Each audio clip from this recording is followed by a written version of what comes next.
थोड़ा पीछे लेना होगा पिटाई करने वाले अधिकारियों पर कार्रवाई करनी होगी।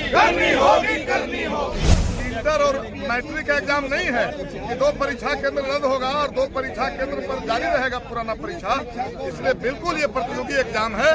2 तरह के प्रश्न के आधार पर परिणाम नहीं होना चाहिए। शांतिपूर्वक हम जाना चाहते हैं, गवर्नर और बिहार के पास जाना चाहते हैं और ये कहना चाहते हैं कि इंसाफ खत्म हो गया बिहार में।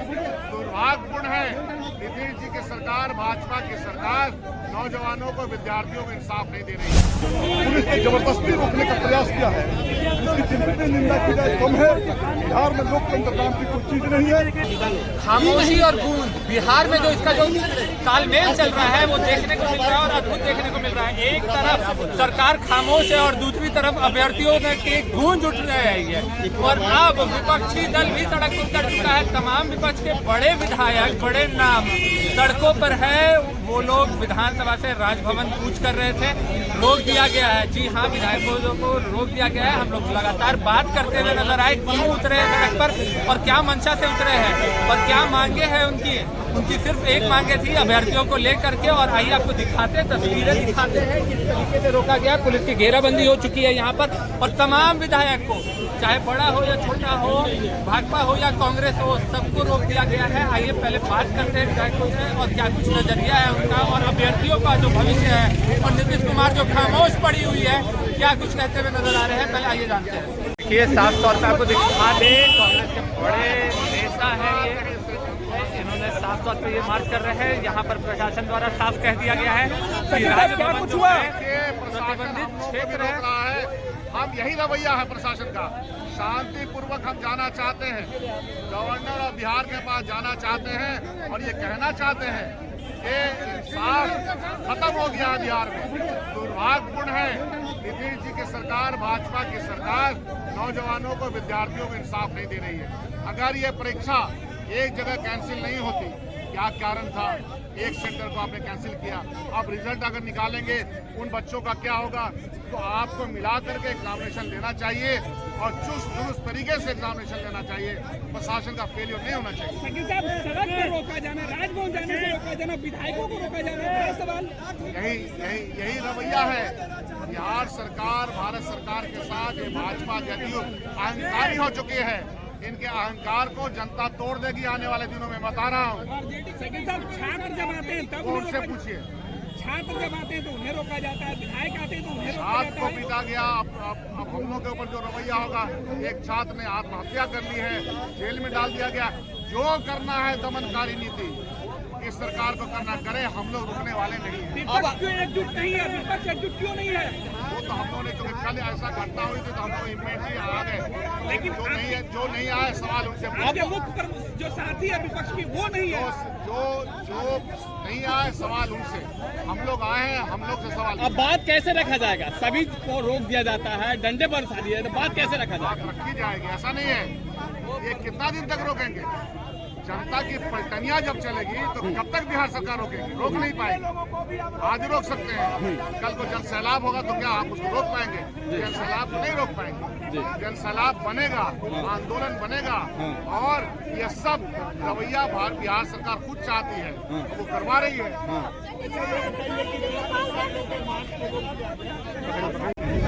लेकिन यहाँ जिस तरह से पुलिस ने जबरदस्ती रोकने का प्रयास किया है, इसकी जितनी निंदा की जाए कम है। बिहार में लोकतंत्र नाम की कोई चीज नहीं है। लेकिन जो नेता पहले से छात्रों के साथ है, चाहे प्रशांत किशोर हो, ये तो दावा कर रहे थे। सत्येंद्र जी, क्या मांग आप लोग की नहीं सुनी जा रही है? बिल्कुल हम लोग की मांग सुनी नहीं जा रही है। हम लोग को रोक दिया गया है। हम राज्यपाल से मिलकर अभ्यर्थियों की बातों को रखना चाहते थे, लेकिन नीतीश सरकार नहीं चाहती कि बीपीएससी के परीक्षार्थियों की जायज मांगों को माना जाए। कहीं उन पर लाठी चला रही है। लेकिन प्रशांत किशोर तो मुख्य सचिव से मुलाकात भी करवा चुके हैं, छात्रों का एक डेलीगेशन भी मिल चुका है। प्रशांत किशोर क्या कर रहे हैं छोड़िए, उसका प्लान से आंदोलन की चीज नहीं है।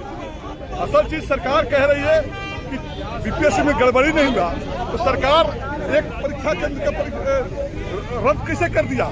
नॉर्मलाइजेशन कैसे बना? गड़बड़ी हुई तब ने रद्द किया, गड़बड़ी हुई तब ने नॉर्मलाइजेशन को माना। तो इसका असर तो पूरे बिहार के परीक्षा केंद्र पर गया, इसे सरकार को रद्द करना चाहिए। बात सुनने के बजाय उन पर लाठी और गोली चला रही है और ये जो है बर्दाश्त से बाहर की चीज है। हम लोग मांग कर रहे हैं कि 17वीं जो बीपीएससी परीक्षा है, इसमें जो है 4 लाख छात्रों की परीक्षा हो चुकी है और 12,000 छात्रों की परीक्षा रद्द करने की जो कार्रवाई की बात हो रही है, इससे नॉर्मलाइजेशन की ही मान्यता मिल जाएगी और इसी को लेकर के भ्रम फैला हुआ था। इसलिए हम साफ कहना चाहते हैं कि ये परीक्षा रद्द हो और नए सिरे से परीक्षा कराई।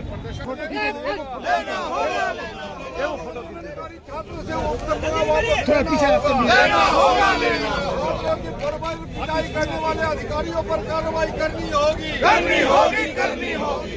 करने वाले अधिकारियों पर कार्रवाई करनी होगी, करनी होगी, परीक्षा की विश्वसनीयता बहाल करो, बहाल करो, बहाल करो, शर्म करो, शर्म करो, शर्म करो। बीपीएससी परीक्षा रद्द करो, रद्द करो। भाई थोड़ा पीछे कर लो। परीक्षा रद्द करो, रद्द करो, रद्द करो। नीतीश कुमार होश में आओ, होश में आओ, होश में आओ। बीपीएससी चेयरमैन होश में आओ, होश में आओ। बीपीएससी पीटी परीक्षा रद्द करना होगा, करना होगा, करना होगा। तानाशाही नहीं चलेगी, नहीं चलेगी। बीपीएससी परीक्षा को लेकर के अब जाकर के विपक्ष हरकत में आई है। इतना देरी क्यों? नहीं, लगातार हम परीक्षार्थियों के साथ खड़े रहे हैं। धरना स्थल पर भाकपा माले जिले के महागठबंधन के तमाम पार्टियों के लोग वहां गए हैं, लेकिन ये उनका छात्रों की ये लड़ाई थी। लेकिन जब लाठी चार्ज कर दिया गया, ये तमाम चीजें हो गई। इसलिए लोकतंत्र है, बिहार में हम लोग मुंह देखते नहीं रहेंगे ना। और इसलिए मेरा मांग है कि परीक्षार्थियों का मांग बिल्कुल जायज था। 12,000 परीक्षार्थियों की क्षमता वाले परीक्षा केंद्र को सरकार ने कुछ गलत माना है, उसको रद्द किया है। तो ये प्रतियोगी परीक्षा है, कोई इंटर और मैट्रिक एग्जाम नहीं है कि 2 परीक्षा केंद्र रद्द होगा और 2 परीक्षा केंद्र पर जारी रहेगा पुराना परीक्षा। इसलिए बिल्कुल ये प्रतियोगी एग्जाम है। 2 तरह के प्रश्न के आधार पर परिणाम नहीं होना चाहिए। तमाम परीक्षा केंद्रों पर फिर से परीक्षा होना चाहिए और वाजिब मांग के साथ छात्र हमारे आंदोलन कर रहे थे, इस पर लाठी चलाई गई, पुलिस कर्मियों पर कार्रवाई होना चाहिए। जो जेल में बंद है उनकी रिहाई होना चाहिए और जिन पर फर्जी मुकदमा लगा गया है वो वापस होना चाहिए। साथ साथ सोनू कुमार नाम का एक बीपीएससी का परीक्षार्थी ने संस्थागत कुव्यवस्था के कारण आत्महत्या कर लिया है, इसलिए हम इसको संस्थागत मर्डर मानते हैं। सोनू कुमार के परिजनों को तत्कालीन मुआवजा मिलना चाहिए। तो लगातार 14 दिन से छात्र अनशन पे है, धरना दे रहे हैं। उस समय विपक्ष का कोई भी नेता उनके साथ में या प्रदर्शन में उनके साथ में क्यों नहीं नजर आया? बिल्कुल रहे हैं, हमारे संदीप सौरभ आपके बगल में है, लगातार उन परीक्षार्थियों के संपर्क में रहे हैं, धरना स्थल पर गए हैं, राजद के लोग गए हैं, सारे महागठबंधन के लोग जाते रहे हैं। लेकिन वो छात्रों का स्वतंत्र आंदोलन था, इसलिए हम समझ रहे थे। कल चक्का जाम हुआ ऐसा के द्वारा, छात्र संगठन के द्वारा। छात्रों के सवाल को लगातार हम लोग की पार्टी और छात्र संगठन उठाते रहा है, लेकिन जब लाठी चार्ज हो गया, हमारे बच्चों पर लाठी चार्ज हो जाएगी तो हम मुंह देखते नहीं रहेंगे। इसलिए हम लोग राजभवन मार्च कर रहे हैं और परीक्षार्थियों के साथ हम हैं। बीपीएससी की तरफ से छात्रों को इंसाफ देना होगा। 4 तारीख निर्धारित भी कर दी गई बीपीएससी की तरफ से। अब क्या बिहार सरकार और बीपीएससी बोला गई है, छात्रों के साथ इंसाफ नहीं कर रही है।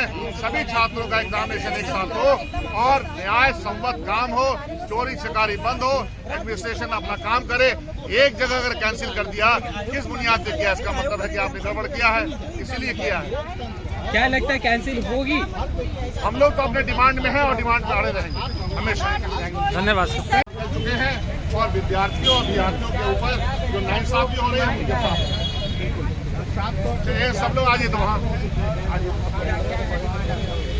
हम लोग राजभवन जा रहे हैं इस मांग के साथ कि बीपीएससी की पूरी परीक्षा रद्द होनी चाहिए।